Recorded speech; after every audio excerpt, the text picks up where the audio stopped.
Guys, so ito po yung puno ng banaba guys. So bali ang gawin natin dito guys, so kukuha lang tayo ng balat nito.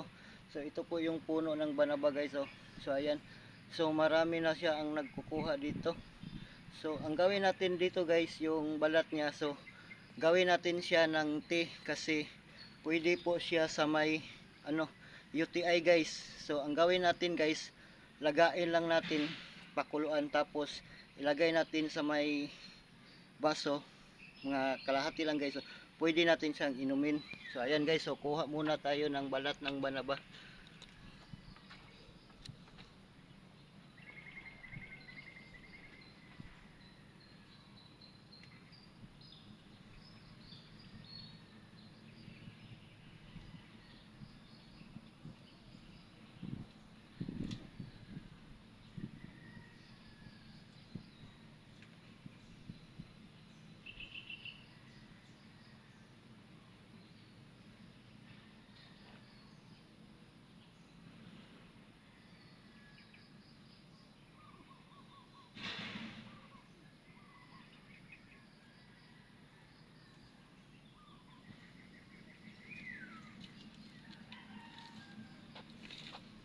So ito po yung balat ng banaba guys. So ito po yung balat. So ang gawin natin dito, so gawin natin tong tea.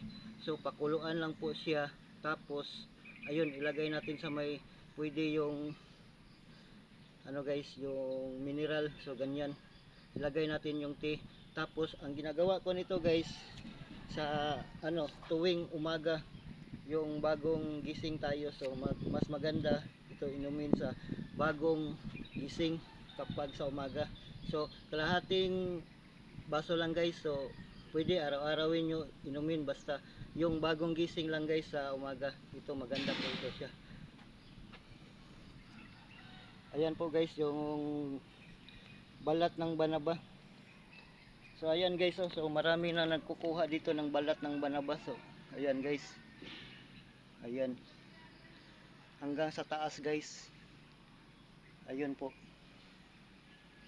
So maganda kasi ito guys, sa pag may UTI po kayo, pwede po inumin ito, yung balat ng banaba. Lagain nyo lang guys tapos lagyan ng sa paglalagyan, lagyan na yung sa mineral guys. Doon lang hanggang maubos nyo guys. Pwede nyo inumin tuwing umaga, bagong gising lang.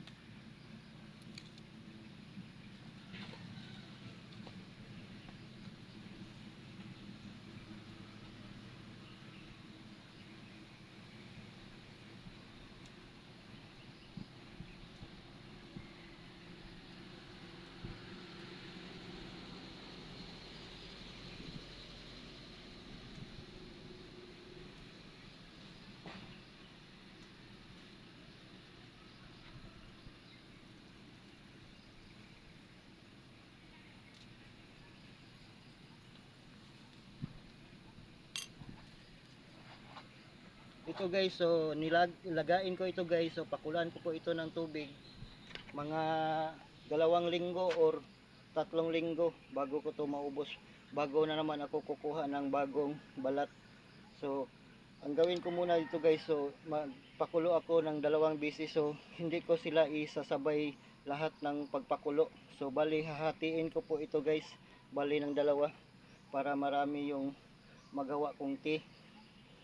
Hahatiin ko ito yung isa, yung ito, tapos yung isa. So bali 2 nating gagawin tong tea. So kaya marami tayong magawa. So aabot yung 1 buwan or 3 linggo bago maubos natin, bago ako babalik kumuha dito yung sa may UTI guys.